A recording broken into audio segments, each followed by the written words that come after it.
Pria yang meninggal karena kesakitan tidak pernah menyangka bahwa setelah bangun dia menjadi budak dari ras sucubus, dan bahkan menjadi sumber daya bersama mereka. Semua karena ras ini hanya memiliki perempuan sejak lahir. Hanya darah Raja Iblis yang dapat membantu mereka berkembang biak.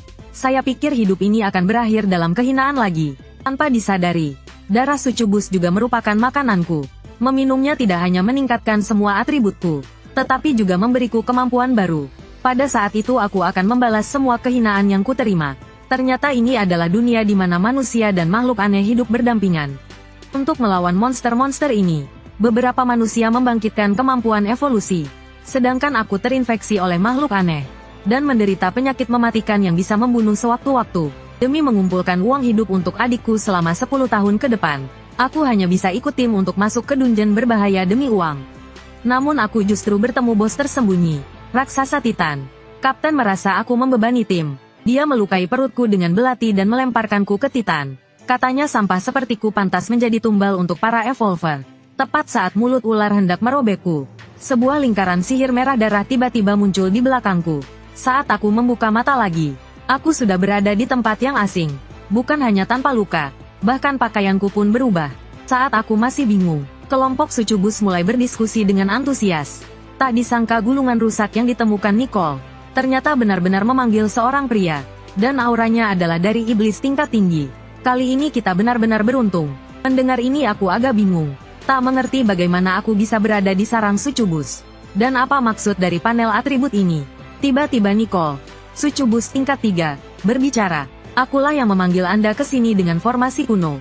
Saat Anda muncul, langit dan bumi berubah warna. Anda pasti adalah dewa iblis kuno. Saya, Nicole, bersumpah akan mengikuti Anda sampai mati. Di detik berikutnya, sistem memberitahuku bahwa aku telah memperoleh pengikut pertama. Nilai afeksi penuh dapat memasukkannya ke haram dan membuka hadiah. Melihat pemandangan ini, aku baru sadar. Ternyata sistemlah yang memberiku kesempatan reinkarnasi, dan memberiku sistem dewa darah yang melebihi para evolver. Nicole melihat aku antusias mengutak-atik udara, mengira tubuhku tidak nyaman karena tertidur terlalu lama. Tuan, apakah Anda perlu peregangan? Jika Anda tidak keberatan, tubuh saya siap Anda gunakan kapan saja. Mendengar ini, sucubus lainnya langsung panik. Nicole sungguh licik, berani-beraninya curi start. Melihat mereka begitu haus, aku buru-buru menjelaskan bahwa aku orang yang jujur. Namun baru saja selesai bicara, nilai afeksi Nicole langsung turun ke 85%. Dia tampak kecewa dan berkata, apakah aku tidak bisa menarik perhatianmu? Saat itu aku baru tersadar, jika ingin menggunakan kekuatan sistem untuk balas dendam, aku harus menaikkan nilai afeksi hingga penuh. Memikirkan hal ini, aku menatap Nicole dengan lembut. Kau adalah gadis paling istimewa yang pernah kutemui. Begitu aku berkata demikian, nilai afeksi Nicole kembali naik menjadi 90%. Kalau kau bicara begitu, aku jadi malu. Melihat itu, aku pun dengan serius berkata, sekarang aku baru saja dipanggil olehmu. Aku butuh sedikit asupan. Nicole segera mendongakkan lehernya. Silakan Tuan ambil darahku sesukanya. Darahku mengalir dalam tubuh Anda adalah suatu kehormatan. Melihat wajahnya yang begitu pasrah, naluri vampirku membuatku menunduk dan menggigit kulitnya. Di detik berikutnya, sistem memberikan notifikasi. Nilai afeksi Nicole meningkat 2%. Kemampuan baru, fusi darah, telah dibuka. Melihat ini, aku segera membuka dan mengeceknya. Kemampuan ini akan meningkatkan atribut secara acak. Setiap kali menyerap darah lawan jenis. Setiap target hanya berlaku 1 kali. Meskipun peningkatannya acak, tapi jika dikumpulkan cukup banyak, keuntungannya sangat besar. Maka aku langsung berkata pada Nicole, aku butuh lebih banyak darah. Dia gemetar dan menyatakan siap memberikannya. Namun aku menggeleng dan melihat ke sucubus lain. Bukan hanya kamu, aku butuh lebih banyak. Para sucubus mendengarnya dan menunjukkan ekspresi penuh harap. Aku tersenyum dan menerjang ke arah mereka, menyerap darah satu persatu.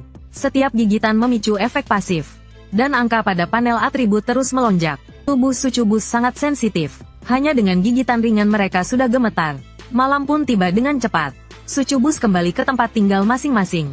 Namun Nicole diam-diam menyelinap ke kamarku. Dengan suara menggoda, Tuan, sejak Anda meninggalkan bekas gigitan itu, Nicole selalu kecanduan sensasi itu. Malam ini hanya ada kita berdua. Mohon jadikan Nicole milik Anda yang sesungguhnya. Sambil bicara dia melompat ke tempat tidurku. Namun detik berikutnya, dia baru sadar bahwa di atas ranjang hanya ada batang kayu. Karena aku telah pergi ke kuburan untuk berlatih. Tempat ini dipenuhi energi gelap. Pasti ada makhluk andit tersembunyi di sini. Meski levelku masih level 1, tapi setelah menyerap darah seharian penuh, atribut dasarku sudah cukup tinggi. Sekarang yang aku butuhkan adalah pengalaman tempur. Begitu levelku naik, aku akan membalas dendam pada mereka. Memikirkan hal itu, aku langsung melepaskan kekuatan sihir untuk menarik makhluk. Tak lama kemudian, terdengar suara serak dari kedalaman. Siapa yang mengganggu tidur kami? Baru saja suara itu menghilang. Sekumpulan hantu tanpa wajah tingkat 1 langsung muncul. Mereka langsung menyerangku, tapi aku menghancurkan mereka dengan satu pukulan. Melihat itu, para hantu lainnya langsung menyerbu, ingin membunuhku sebelum aku tumbuh. Tapi semuanya berhasil aku kalahkan dengan mudah. Kini levelku sudah naik ke level 8. Dan aku membuka skill baru, cahaya merah berdarah. Dapat melakukan 2 teleportasi pendek dalam 5 detik. Aku juga mendapatkan banyak poin atribut. Sekarang aku tidak kekurangan kelincahan lagi. Jadi aku segera alokasikan poin ke kekuatan dan daya tahan. Baru saja selesai alokasikan, sistem memberi peringatan bahaya mendekat. Seekor makhluk pembantai tingkat 2 muncul di belakangku. Untung aku bereaksi cepat dan berhasil menghindar. Tak kusangka tubuhnya begitu besar, tapi sangat cepat dan lincah. Dengan kekuatanku sekarang, tak mungkin menembus pertahanannya dengan tangan kosong. Untungnya makhluk ini kurang cerdas. Aku berhasil mencuri pedang besi darinya. Saat dia lengah, aku gunakan skill untuk membunuhnya. Setelah membunuh 2 makhluk pembantai tingkat 2, levelku naik 3 tingkat, dan aku membuka skill pemakaman wilayah darah. Dapat memanggil rawa darah yang memperlambat dan melukai musuh. Aku juga mendapatkan gelar pembunuh andit. Hanya dalam 1 hari peningkatanku sebesar ini. Sepertinya tidak lama lagi aku bisa membalas dendam pada Chen Zizen kelas baja murni. Tiba-tiba sistem memberikan peringatan, memintaku menyerap darah 1 individu lawan jenis, untuk mengaktifkan fusi darah sebelum hari berakhir. Jika tidak, 5 poin atribut akan dikurangi secara acak. Aku pun mengernyitkan dahi. Kemarin aku sudah menyerap semua sucubus di desa. Di tempat terpencil ini, di mana aku bisa menemukan darah segar? Tiba-tiba aku mendapat ide, dan teringat hantu tanpa wajah yang baru saja aku bunuh. Mereka memang hantu wanita, tapi dulunya adalah manusia perempuan. Mungkin darah mereka bisa digunakan, namun setelah mencoba pada beberapa hantu, sistem selalu memberitahu bahwa darahnya telah busuk. Aku langsung sadar itu karena mereka andit. Darah mereka memang tidak segar. Aku hanya bisa menghela napas panjang. Di mana aku bisa menemukan wanita sekarang? Di desa Sucubus. Nicole masih meringkuk di tempat tidur, merasakan aroma yang tertinggal. Tiba-tiba hatinya bergetar kuat, dan menyadari aku sedang dalam bahaya. Pada saat yang sama, karena saat aku dipanggil ke desa Sucubus, aku melepaskan kekuatan sihir yang besar. Banyak kekuatan merasakannya, dan mulai melacak gelombang sihir ke sumbernya. Pemimpin kali ini adalah Rosa Kutub dari grup evolusi Red City. Kepala tim keempat, Li Suer. Kekuatannya telah mencapai level emas yang menakutkan. Mobil segera berhenti di depanku. Setelah memastikan aku adalah target reaksi sihir, Li Suer turun dan memandangiku.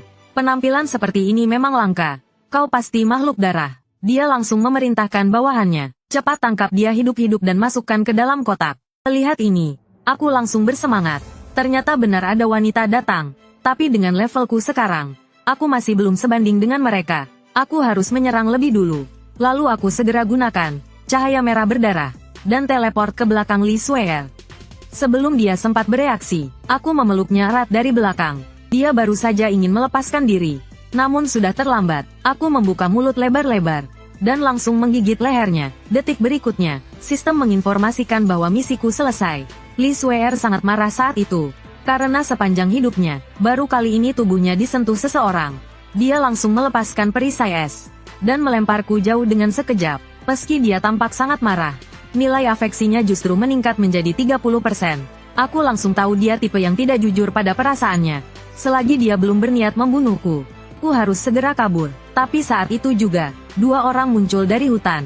Ternyata mereka adalah master level emas dari Elite Center, Yuan dan Zheng Ze. Mereka datang untuk menangkapku. Li Suer langsung berdiri di depanku, dan berkata bahwa akulah target buruannya. Aku pun terang-terangan berkata, hanya wanita seperti kamu yang pantas untukku. Mendengar itu, nilai afeksi Li Suer naik lagi 15%. Melihat negosiasi gagal, wajah Yuan dan Zheng Ze langsung mengeras, dan langsung bersiap menyerang. Li Suer tidak gentar sama sekali. Dia langsung menggunakan badai salju untuk menahan serangan, dan berhasil membatasi gerakan Zheng Ze. Namun itu tak mempan pada Yuan yang level emas atas. Badai salju langsung mencair sebelum sampai ke tubuhnya. Kemudian Li Suer melompat ke udara, dan melemparkan bunga besar dari es langsung ke arah dua orang itu. Zheng Ze terkena dan membeku jadi patung es. Sedangkan Yuan tetap tenang, dan malah memaki Zheng Ze sebagai sampah. Karena kalah dari seorang wanita, Li Suer menatap tajam dan berkata, "Apa kau meremehkan wanita? Sekarang giliranmu." Saat mereka saling menatap tajam, tiba-tiba beberapa anak panah ditembakkan dari kegelapan. Anak buah Li Suer langsung membatu. Dua orang itu juga terkejut. Seorang sucubus berpakaian seksi keluar dari bayangan, dan langsung melompat ke arahku dengan penuh semangat. Ternyata Nicole merasakan aku dalam bahaya, dan datang khusus untuk membantu. Melihat kedekatan kami, Li Suer langsung cemburu, dan berlari ke arah kami. Namun dia dihentikan oleh Yuan di tengah jalan. Dia menghantamkan telapak tangannya ke tubuh Li Suer, dan langsung membuatnya terpental 2,5 meter. Yuan kemudian mendekati kami. Nicole segera menembakkan beberapa anak panah, tapi tak ada yang bisa melukainya sedikit pun. Melihat tidak ada jalan mundur, aku tiba-tiba teringat sistem pernah memberi petunjuk, bahwa jika nilai afeksi pengikut mencapai 100%, akan membuka hadiah misterius. Memikirkan hal itu, aku segera aktifkan cahaya merah berdarah, dan membawa Nicole teleport ke dalam hutan. Yuan tampak terkejut, tidak mengerti mengapa makhluk tingkat 2 bisa secepat itu. Kini kedua teleportasiku telah habis. Aku harus mendapatkan hadiah sebelum dia menyusul. Lalu aku memeluk Nicole erat-erat, dan langsung menciumnya. Segera nilai afeksinya naik menjadi 99%. Tepat saat itu Yuan menemukan kami. Melihat kami bermesraan di hutan, dia bersumpah akan menghancurkan kami. Melihat hanya kurang 1%, aku panik, dan hanya bisa melihat Yuan menyerang. Tepat di saat kritis, sebuah perisai muncul tiba-tiba, melindungi aku dan Nicole di tengah. Yuan langsung sadar bahwa itu ulah Li Suer, dan memperingatkannya untuk tidak sok jago. Namun Li Suer tidak mau kalah. Makhluk darah itu adalah buruanku. Kalau mau menyentuhnya, lewat aku dulu. Saat keduanya saling berhadapan, kami mencapai tahap terakhir. Ketika nilai afeksi Nicole mencapai 100%, aku mendapatkan darah puncak. Setelah digunakan, sistem Dewa Darah aktif, dengan semua atribut dan kemampuan selama 10 menit. Seketika cahaya merah menyinari tubuhku, dan langsung masuk ke dalam diriku. Aku merasakan kekuatan luar biasa bangkit dari dalam tubuh. Bukankah kau ingin menghancurkanku? Ayo sini. Yuan terkejut melihatku. Tak mengerti kenapa kekuatanku tiba-tiba melonjak menjadi kekuatan sihir yang mengerikan. Melihat dia terpaku, aku segera mencengkeram udara. Detik berikutnya, Yuan tersedot ke arahku tanpa bisa melawan. Dia berjuang untuk melawan, namun di hadapan kekuatan mutlak, semua itu sia-sia. Wajahnya kini dipenuhi rasa takut dan keputusasaan. Kumohon padamu, tolong selamatkan nyawaku. Aku menyeringai dingin, dan langsung melemparkannya jauh. Kemudian aku menghantam perutnya dengan satu pukulan, membuatnya terpental ratusan meter. Melihat itu, Li Suer berkeringat dingin. Tak menyangka vampir kecil ini menyembunyikan kekuatan yang begitu menakutkan. Sementara Nicole hanya bisa memujiku. Seperti yang kuharapkan dari tuanku. Sungguh sangat kuat. Saat itu Zheng Ze yang membeku akhirnya bebas.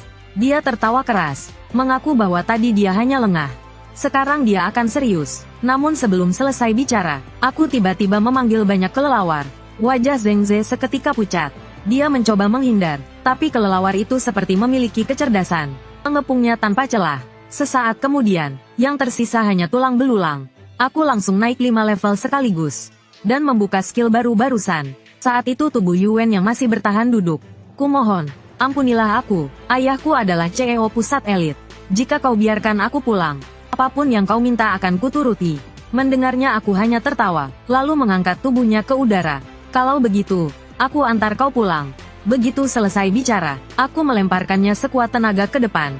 Detik berikutnya, Yuan terbang seperti meteor menuju kota, melewati gunung, dan menghantam sebuah gedung sebelum berhenti. Dengan sampainya Yuan di rumah, aku juga mendapat semua pengalamannya. Langsung naik 5 level lagi. Kemudian aku memandang Nicole dan berkata, "Nicole, kesini sebentar. Aku ingin menguji sesuatu." Nicole tentu saja tidak menolak. Lalu aku mengaktifkan skill resonansi jiwa. Segera energi seluruh tubuh Nicole berkumpul di dadanya. Sebuah pedang suci berwarna darah mulai terbentuk perlahan. Nicole begitu gugup hingga tubuhnya melemas. Aku segera memeluknya dan menjelaskan, "Ini adalah hasil dari resonansi jiwa kita. Itu tidak akan menyakitimu." Setelah berkata begitu, aku perlahan mencabut pedangnya. Ternyata hanya saat nilai afeksi pengikut penuh, baru bisa menggunakan resonansi jiwa. Setelah digunakan, tubuh pengikut akan menghasilkan sebuah perlengkapan khusus. Dan perlengkapan yang diberikan Nicole kali ini bernama pedang darah Blood Soul. Li Suer yang berdiri di samping melihat semuanya, dan terdiam di tempat karena terkejut. Kau bisa mengeluarkan senjata dari dalam tubuh? Dengan kekuatanmu, apakah kau masih butuh benda seperti itu untuk melawanku? Jangan-jangan kau memang berniat menghabisiku dengan itu? Aku tersenyum ringan, lalu mengayunkan pergelangan tangan. Pedang darah melesat seperti ular menuju sisi tubuhnya. Detik berikutnya,